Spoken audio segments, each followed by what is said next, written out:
Bien, hermanos, buenos días a aquellos que se agregaron. Vamos a compartir la meditación dominical, como le llamamos, sería el mensaje de la reunión de la noche, ¿no? Como acostumbrábamos antes. Y vamos a meditar juntos en el Antiguo Testamento, en el libro de Josué, en el capítulo 6. Es una historia muy conocida por nosotros, es la toma de Jericó. Vamos a situarnos un poquito en el marco histórico, en lo que el pueblo vivió en aquel momento. Vamos a hacer algunas consideraciones al texto y vamos a concluir con una reflexión o algunos puntos para que nos llevemos a casa y meditemos en la palabra de Dios.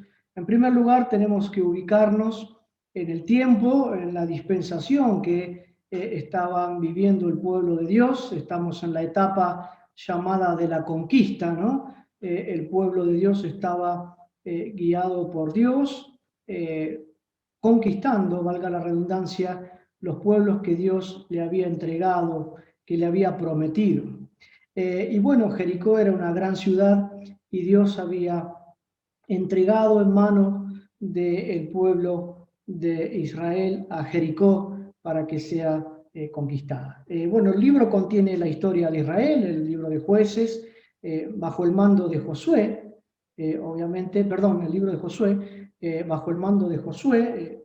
Él era un capitán, un jefe de los ejércitos de Israel, y él fue aquel que condució o llevó al pueblo a la toma de Jericó. Vamos a leer los 5 primeros versículos del capítulo 6 de Josué y luego vamos a ir viendo algunas cositas que me parecieron significativas en el capítulo.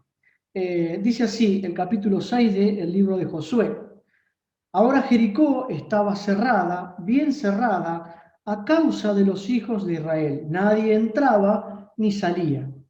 Mas Jehová dijo a Josué: Mira, yo he entregado en tu mano a Jericó y a su rey con sus varones de guerra. Rodearéis pues la ciudad, todos los hombres de guerra, yendo alrededor de la ciudad una vez, y esto haréis durante 6 días. Y 7 sacerdotes llevarán 7 bocinas de cuernos de carnero delante del arca, y al 7º día daréis 7 vueltas a la ciudad, y los sacerdotes tocarán las bocinas. Y cuando toquen prolongadamente el cuerno de carnero, así que oigáis el sonido de la bocina, todo el pueblo gritará a gran voz, y el muro de la ciudad caerá. Entonces subirá el pueblo, cada uno derecho hacia adelante. Aquí tenemos resumida un poco la toma de Jericó. Y en primer lugar vemos que el verso 1 dice que la ciudad estaba sitiada. Obviamente que esto era una costumbre, una estrategia militar. La ciudad era rodeada, sitiada, nadie podía salir, nadie podía entrar. Los suministros, el agua, los alimentos se acababan, y de esta forma era conquistada la ciudad. Era una estrategia militar para poder tomar una ciudad fortificada, ¿no? Y Jericó era una ciudad fortificada con grandes muros. Bueno, Rahab tenía su casa allí en el muro, más adelante la vamos a mencionar. Pero bueno, la ciudad era una ciudad fortificada, amurallada, y Dios había puesto esta ciudad en manos del pueblo de Israel. Ahora Jericó estaba cerrada, bien cerrada, sitiada a causa de los hijos de Israel. Nadie entraba ni salía. Pero el verso 2 es llamativa la atención a este verso, porque dice: Mas Jehová dijo a Josué. Evidentemente Dios se comunicó con Josué de alguna forma especial y habló con Josué, este jefe, este capitán que estaba al frente de los escuadrones del pueblo de Dios, y dice: Mira, yo he entregado en tu mano a Jericó y a su rey con sus varones de guerra. Dios habla con Josué. No tenemos mayores detalles de cómo lo hizo, pero lo importante es que Dios habló, ¿no? Y le hizo una promesa, le dijo que iba a entregar en sus manos a Jericó, a su rey y todos los varones de guerra que estaban dentro de la ciudad allí. Bueno, esto obviamente ocurre así, pero yo lo que recalcaba de este texto es la promesa que Dios le hace a Josué y que luego después se cumple sin ningún error, ¿no? Dios cumple lo que le dice primeramente a Josué. Mas Jehová dijo a Josué. Miren, queridos hermanos, siempre lo que Dios dice se cumple. Esto es algo que no podemos dudar ni en lo más mínimo. Lo que dice Dios, eso se va a cumplir. Y a lo largo de la historia hemos visto grandes sucesos históricos que se han cumplido al pie de la letra, las profecías, todo se ha cumplido. Lo que Dios ha prometido y ha hablado y ha manifestado, se ha cumplido. Mas Jehová dijo a Josué.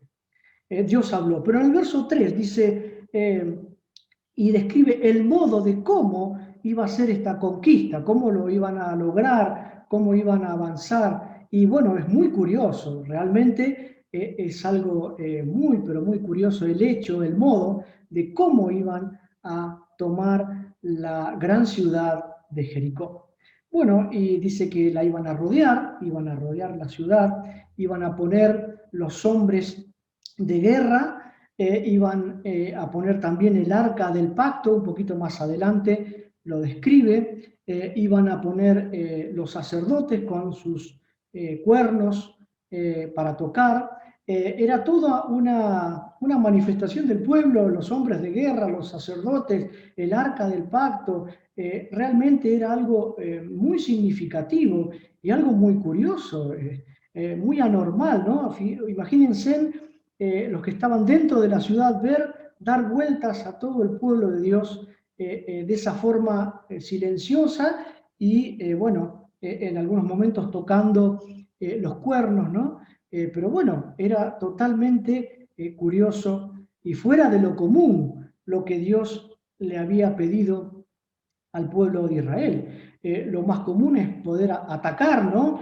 Tratar de romper las puertas, subir por los muros, no sé, esa sería una forma más lógica, pero Dios lo que quería era someter a prueba su fe. Este es el principio que se desprende de esto tan curioso, ¿no? Empezar a dar vueltas como un perrito por la ciudad, con todo el pueblo, con los hombres de guerra, con el arca del pacto. Era algo muy, muy curioso, con los 7 sacerdotes que llevaban los cuernos, el arca por detrás. Bueno, y algo muy también significativo es que los carneros, según los estudiosos, representan la palabra de Dios, por eso resonaron con potencia al final del último día que rodearon la ciudad.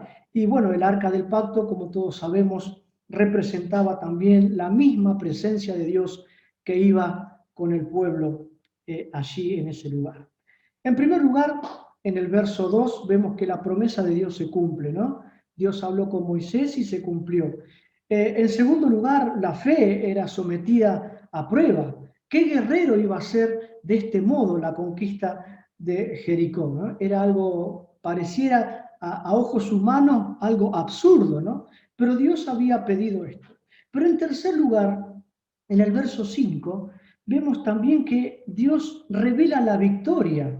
Y dice, cuando toquen prolongadamente el cuerno de carnero, así que oigas el sonido de la bocina, todo el pueblo gritará a gran voz y el muro de la ciudad caerá. Entonces subirá el pueblo, cada uno derecho hacia adelante.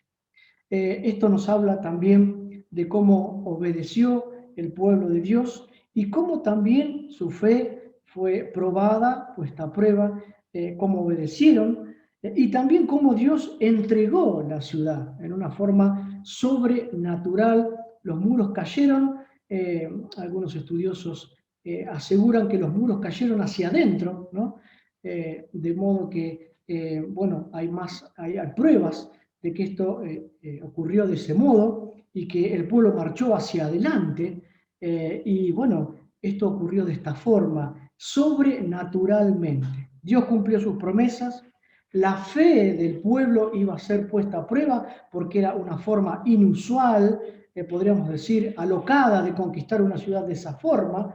Y en tercer lugar, la obediencia del pueblo de Dios a la voz de Dios, de cómo debían hacer estas cosas. Dios entrega esta ciudad en manos de Josué y en manos de los hombres de guerra y del pueblo de Dios.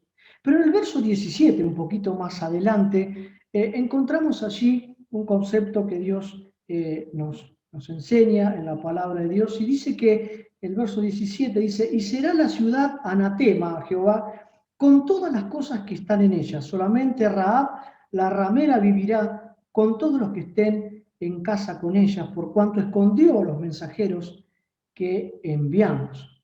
Aquí hay un concepto importante que podemos detenernos a meditar. Dice que todo lo que estaba en la ciudad iba a ser anatema. En la Escritura encontramos dos grandes sentidos de esta palabra. Uno es el sentido de todo va a ser condenado a la destrucción, ¿no? Todo lo que estaba dentro de la ciudad iba a ser condenado a la destrucción. Y el otro sentido que encontramos en la Escritura es la palabra maldito, que es todo lo que estaba allí adentro iba a ser maldito. Dios no lo quería, y vamos a ver más adelante cómo se destruye esto.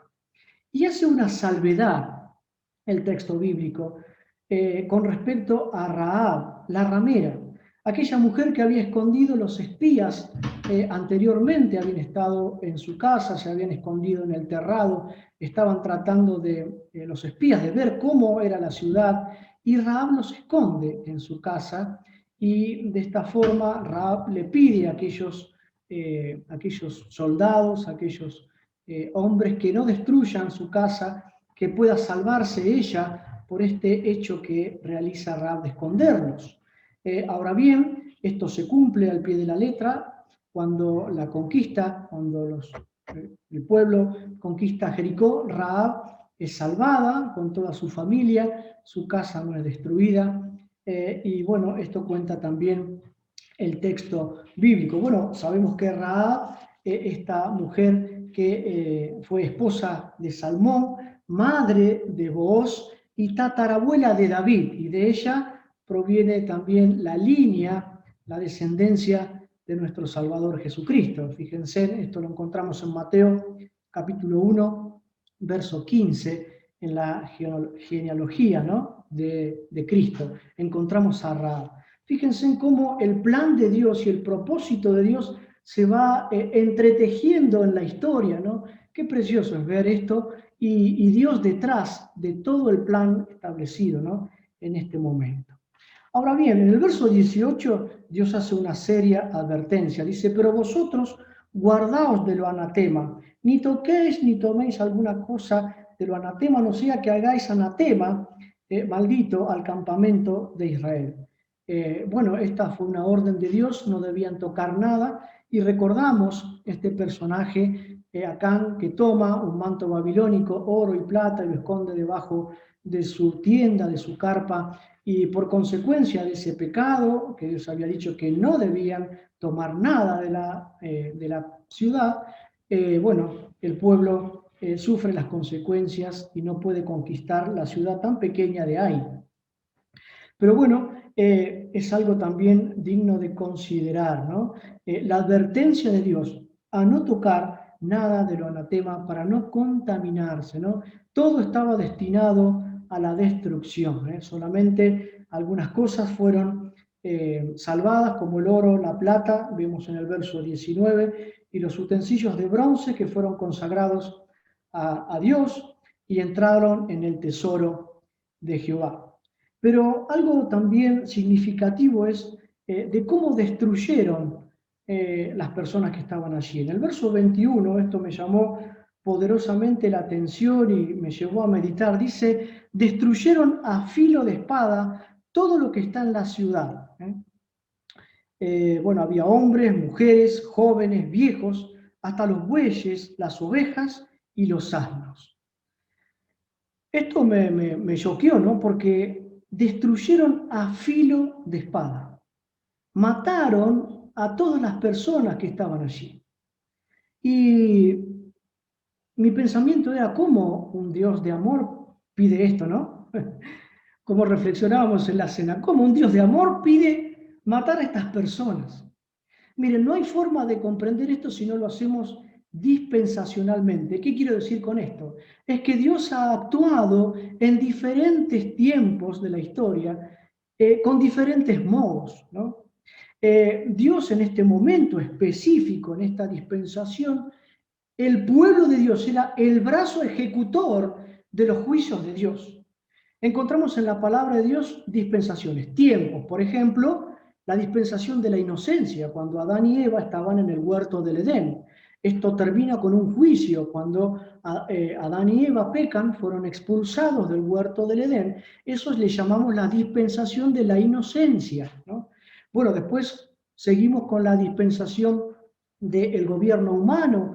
Dios estableció reyes, ¿no? Y eso también fracasó. Por eso no creemos en los políticos, porque el gobierno humano fracasó.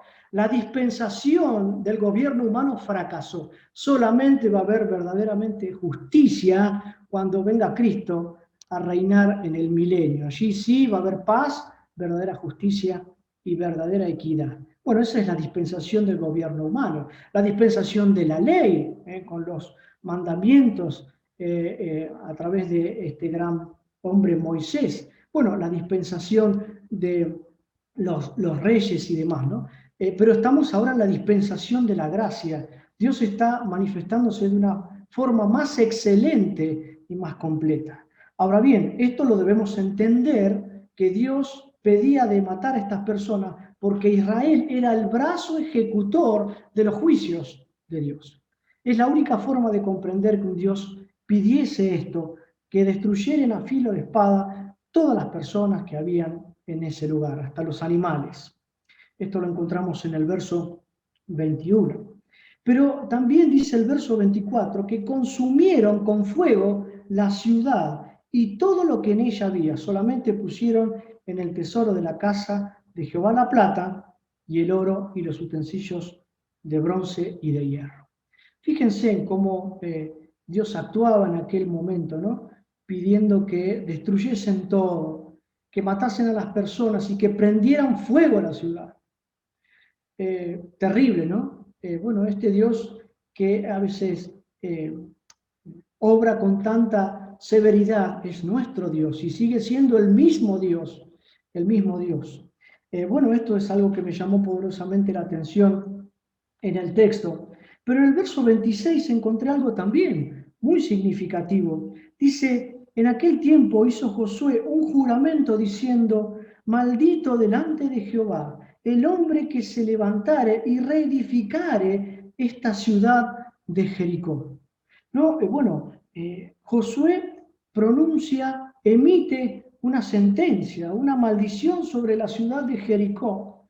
Y esto se cumple, ¿saben qué? Bajo el reinado de Acab. Después de 500 años, un tal Hiel reedifica la ciudad y mueren sus dos hijos, como Josué había pronunciado aquí en el verso 26 del capítulo 6. Y miren, se los leo. Primera Reyes 16, 34, dice así. En su tiempo, Hiel de Betel reedificó a Jericó, a precio de la vida de Abiram, su primogénito, echó en los cimientos, y a precio de la vida de Segub, su hijo menor, puso sus puertas conforme a la palabra de Jehová, que Jehová había hablado por Josué, hijo de Nun.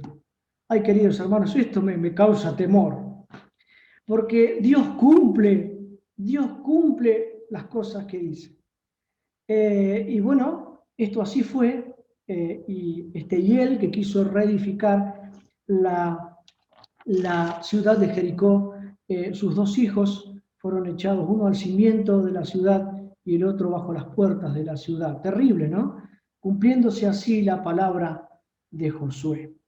Ahora bien, ¿qué quiero sacar en limpio con todo esto que hemos visto, con esta historia que muchas veces le contamos a nuestros niños, a nuestros hijos? ¿Cuál es el principio bíblico? ¿Cuál es la enseñanza? ¿Cuál es la meditación? Yo pensé en tres grandes principios que se desprenden de este capítulo. En primer lugar, la fe. La fe iba a ser puesta a prueba, la fe del pueblo de Dios. Esto era algo totalmente inusual, totalmente alocado, de dar vueltas durante 7 días alrededor de una ciudad y que los muros se iban a caer. Esto era realmente, humanamente imposible, pero Dios desafía al pueblo a que su fe sea puesta en Dios según la palabra de Dios. Y se acaba el primer principio para nosotros, es vivir por fe. Usted y yo estamos llamados a vivir por fe. Tenemos su palabra, tenemos sus promesas, tenemos su persona, su espíritu que nos conduce. Debemos vivir por fe. Miren, los primeros cristianos morían en el circo romano por no claudicar, por predicar a Cristo, por anunciar al Señor de señores. Y ahora no es el hecho de morir, sino el hecho de vivir por Cristo. Es lo más difícil. Es el desafío más grande que tiene el creyente, vivir por fe. Enséñanos, Señor, a hacer tu voluntad, porque eres nuestro Dios. Tu buen espíritu nos guíe a tierras de rectitud. Vivir por fe y no por vista es el desafío que tiene el creyente. Pero en segundo lugar, el segundo principio que se desprende del texto es la obediencia, ¿no? El pueblo de Dios obedeció lo que Dios había designado y había dicho. El pueblo cumplió. Y el segundo punto es caminar en obediencia. Miren, la obediencia es mejor que la grosura del sacrificio. La obediencia es lo que pide Dios.